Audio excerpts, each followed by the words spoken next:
Nay, maniligaw ko nga pala. Hi tita, ako nga pala si Enzo, ang soon-to-be jowa ni Scarlett. Enzo? Anak, di ba yan yung anak ng mayor? Opo Nay. Galing mo talaga pumili anak. Mukhang magkakapera ako A few moments later. O sige, pumapayag na ako na maging jowa mo tong anak ko. Yes! Pangako tita, hindi ko papaiyakin si Scarlett. Pwede mo na akong i-kiss. Pops! May bayad ang kiss sa anak ko, ha? Nay, ano na naman yan? Aba, syempre. Ang mahal ng diaper at gatas mo ng bata, tapos libre lang. Ano naman? Tita, magkano po ba? Magkano? Eto price list. Holding hands, 200 pesos. Hug, 300 pesos. Kiss sa kamay, 500 pesos. Kiss sa noo, 700 pesos. Kiss sa lips, 1,000 pesos. At kung makikipag-date kayo sa isa't isa, 3,000 pesos at dapat sagot mo yung bill, ha? 3 hours lang yon. Kung mag-extend ka, pwede naman magbayad ng additional. At bawal tumawad. Pili ka na lang. Ngayong mahal naman, Diyos ko. Ano naman? Business is business. Kailangan ko ma-ROI mga nagastos ko sa'yo. Ito po tita, cheque. Unlimited kiss na yan, na. Cheque? Kahit gumawa pa kayo ng 10 anak. 1 million ba to? Ano to? Idedemanda mo ko? Ano ba ginawa ko sa'yo? Oo, ipapademanda kita. Gagawin mo pa akong business mo, ha? Wala ka namang business permit. Tsaka ang mahal naman ng mga presyo mo. Di naman gano'ng kaganda tong anak mo. Teka lang, joke lang yun eh. Mahilig talaga ako mag-ganon. Isusumbong ko kayo sa tatay ko, Mayor. See you sa kulungan. Kukulong na naman ako. Nay, ito pala yung manliligaw number 1 ko. Approve ba sa'yo? Hello po, tita. So, ikaw pala yung manliligaw ni Scarlett? Ano ang kaya mong ibigay sa anak ko? Hindi man po ako mayaman. Pogi naman ako. Pas sa walang pera. Sa daming luho ng babaeng to, hindi mo mabubuhay yung anak ko. Di naman importante yung pera na eh. Basta pogi. Next! Mukhang pera to.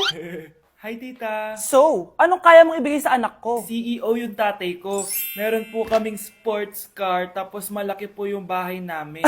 Mayaman, pero mukhang mabaho. Charger to Bibigyan sana kita ng 1 milyon. Bahala ka dyan. 1 milyon? Hoy, babalik ka dito! Nay, puro ka next. Gustong-gusto ko na magka-jowa. Siyempre, gusto ko yung perfect na lalaki para sa'yo, anak. Hello po, tita.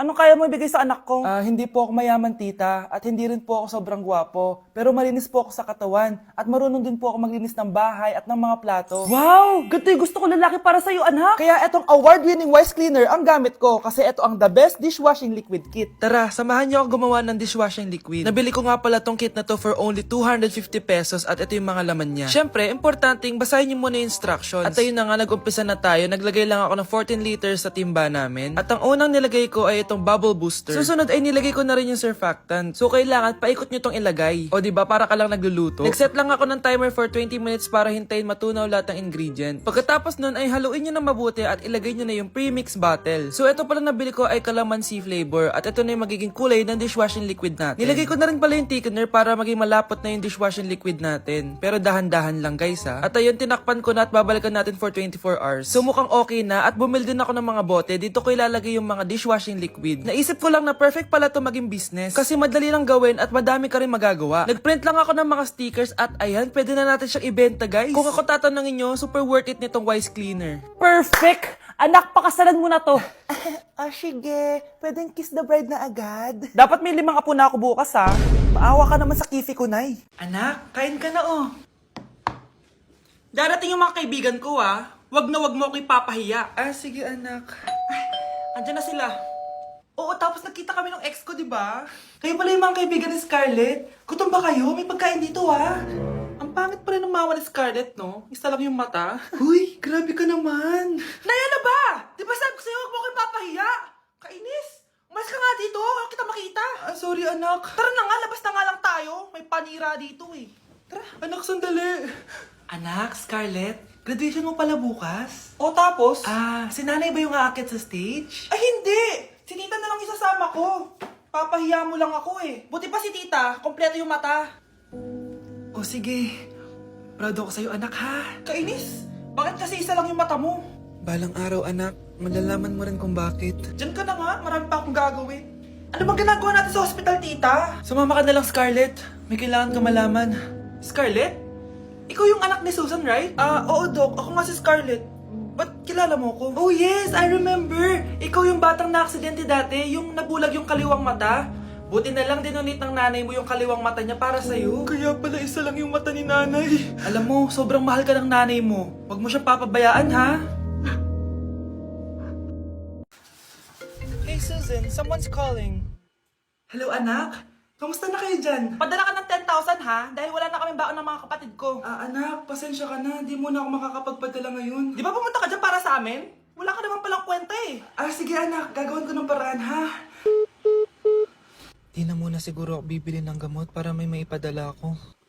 Ako? Wala na ako nanay, di ba? Sino yung tumatawag, te? Di ba nasa ibang bansa yung nanay niya? Ano naman gusto mo? Hello, anak. Buti naman sinagot mo na.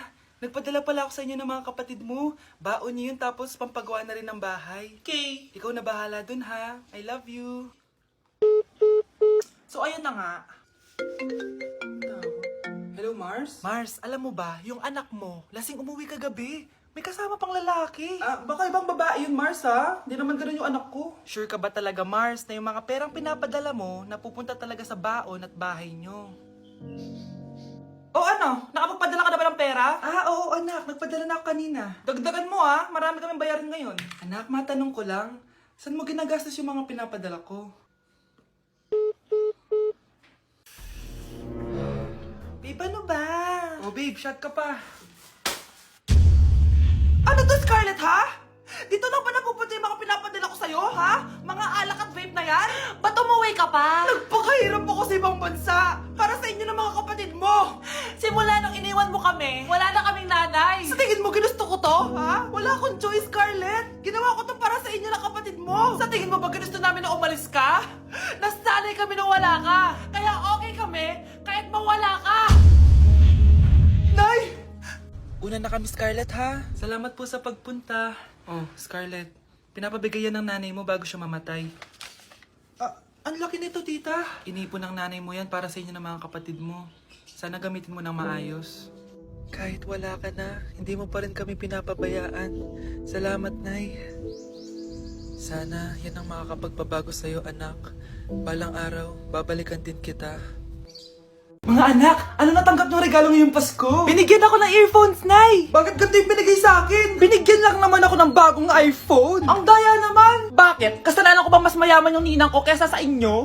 May iPhone ka nga, Android naman yung lumilitaw. Che! Ikaw, Nay, anong natanggap mo? Sama ng loob. O ano? Huwag niyo lang yung tanong ko ano natanggap ko. Halata naman, di ba? Ang babait ninyo, thank you! Ay, 200, ang galing nyo. Mukhang malaki bigayan dun ah. Salamat po! Jingle bell, jingle bell, jingle... Oh, ito, 10 pesos. 10 pesos? Sa kanila 100? Bakit ganito lang yung akin? Di ba ikaw yung ex ng anak ko? Yung nanloko sa kanya? Salamat ka, binigyan pa kita. Sungit! Asim naman ng anak nyo. Bastos! A few moments later. Hi, Mars! Ay, ito na ba yung anak ko? Ang laki niya na pala. Ay, oo, Mari. May girlfriend na nga yan eh. Boyfriend po. Marunong din yan kumanta, Mari. Mga gusto mong marinig. Nay, ano ba yan? Talaga? Sige nga po, sampol. Kumanta ka na. Gusto ko nang bumitaw.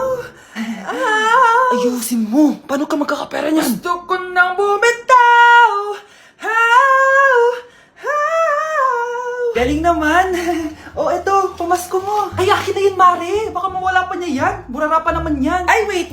Isasend ko na lang pala sa ShopeePay ng inaanak ko. For sure, hindi niya mawawala yun doon. Super easy lang magpadala ng ShopeePay ang PAW. Just go to your profile, click send money, and send ang PAW. Just enter the amount at kung ilan ang bibigyan nyo. Pwede pa kayo mamili kung anong design at kung anong gusto nyo sabihin. Kaya ikaw, Mare, send your pamasko na through ShopeePay ang PAW. Ay, may ShopeePay na pala. Sige, gagamitin ko yun. Thank you po, Ninang. Got you, inaanak. Nay, pengin pera? Yan, diyan ka magaling sa paghingi. Wala akong pera. Damot naman. Bibigyan mo din ako ng pera, Nay. Tao po. Anak, may tao ata dun sa labas. Tingnan nyo nga. Nay, nag-aaral ako, oh. Nay, kausap ko jowa ko, oh. Ay, sorry, babe. Ginugulo kasi ako ni mama, eh. Nay, nagtitiktok ako, oh. Ano ba yan? Ang tatamad nyo? Asan na ba si Kyle? Baka may pera po kayo dyan. Pangkain lang po. Kawawa ka naman. Ito, 10 pesos. Salamat po. At dahil dyan, may 100 pesos ka. Salamat. Vlog ba yan? Opo, mag-hi po kayo. Binibigyan po namin yung mga taong tumutulong sa amin. Talaga? Malaki na ibibigay ko sa susunod para malaki din ibabalik nila sa akin. A few moments later. Palimos po! Pangkain lang po! Ay, kawawa ka naman! Teka lang, eto, 10,000 pesos! Sa'yo na dito ATM ko! Mag-withdraw ka ha! Talaga po? Ang bait niya naman po! Oo, mabait talaga ako! Salamat po dito ha! Saan nagpunta yun? Babalik naman yun, di ba? Yung 10,000 ko, yung ATM ko. Meanwhile. Ang galing natin, Kyle! Hati tayo dyan, ha? Teka lang, nasan si Kyle? 10K tapos ATM, oh! Walang iya ka, Kyle!